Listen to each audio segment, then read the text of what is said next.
ചെയ്യുന്നതുകൊണ്ടുള്ള ഗുണം എന്തുവാ സ്വാമിയോ? ഇത് ചെയ്യുന്നത് കൊണ്ട് ഒന്ന്, ആദ്യത്തെ എന്ന് പറയുന്നത് നമ്മുടെ മനസ്സിനെ കൺട്രോൾ ചെയ്യുക.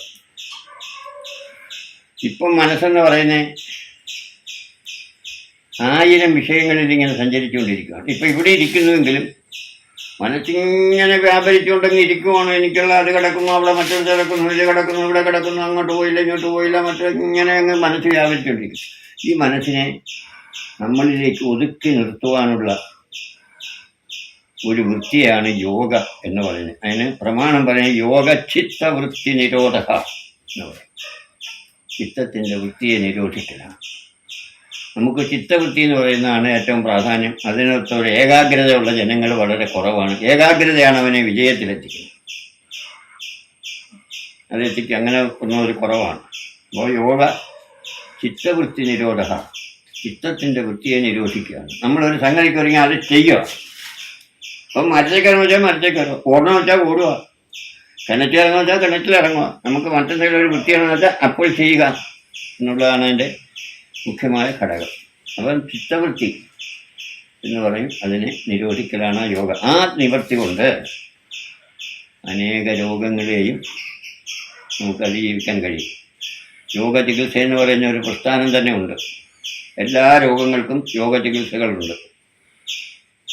ഏത് രോഗത്തെയും രോഗം കൊണ്ട് മാറ്റിയെടുക്കാൻ കഴിയും. പക്ഷെ അത് അതേ രീതിയിൽ അഭ്യസിക്കണം. അങ്ങനെ അഭ്യസിക്കാൻ കൊള്ളാവുന്ന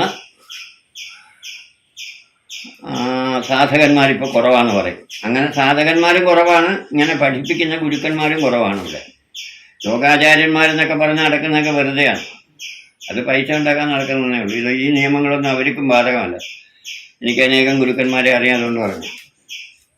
അപ്പോൾ നിയമപരമായി തന്നെ യോഗ അഭ്യസിക്കണം. അഭ്യസിച്ചാൽ ഏത് മഹാരോഗങ്ങളും മാറും.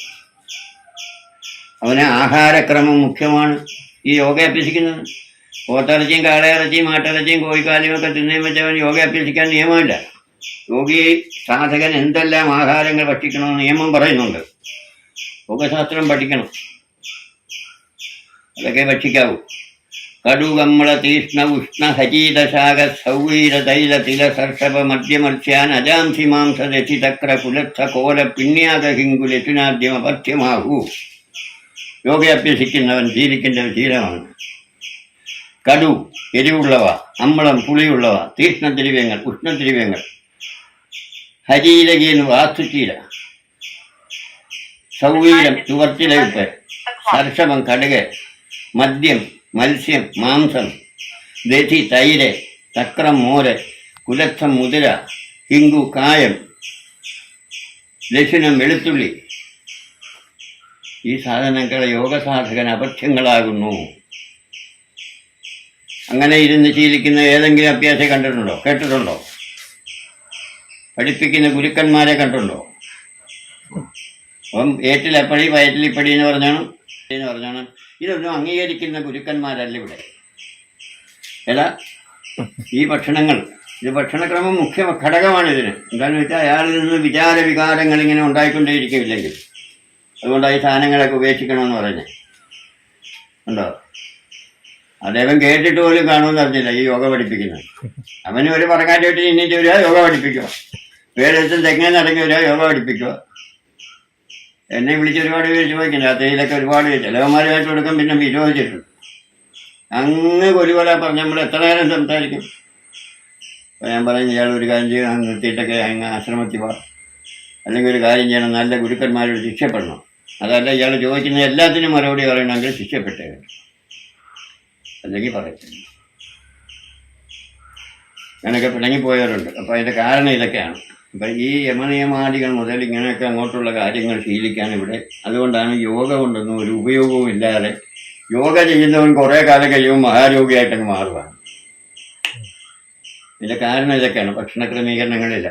പിന്നെ യോഗി എങ്ങനെയാണ് അവൻ്റെ ജീവിതമാർഗം, അവൻ്റെ നടത്ത കിടത്ത ഉറക്കം പോക്ക് വരവ്, ഇതെല്ലാം കൺട്രോൾമെൻറ്റാണ്. അതൊക്കെ യോഗശാസ്ത്രം വിധിക്കുന്നുണ്ട് എന്തൊക്കെ ചെയ്യണമെന്ന്. അതിനെയൊക്കെ അനുശാസനങ്ങൾ നമ്മൾ അംഗീകരിച്ചെങ്കിൽ മാത്രമേ അവനൊരു യോഗിയായി ഭവിക്കാനൊക്കൂ. യോഗിയായി ഭവിച്ചാൽ അവനെ ഒരു രോഗവും സ്പർശിക്കത്തില്ല. 3.5 തരം. ഒരു യോഗിയെ ഒരു രോഗത്തിനും തൊടാൻ പറ്റില്ല.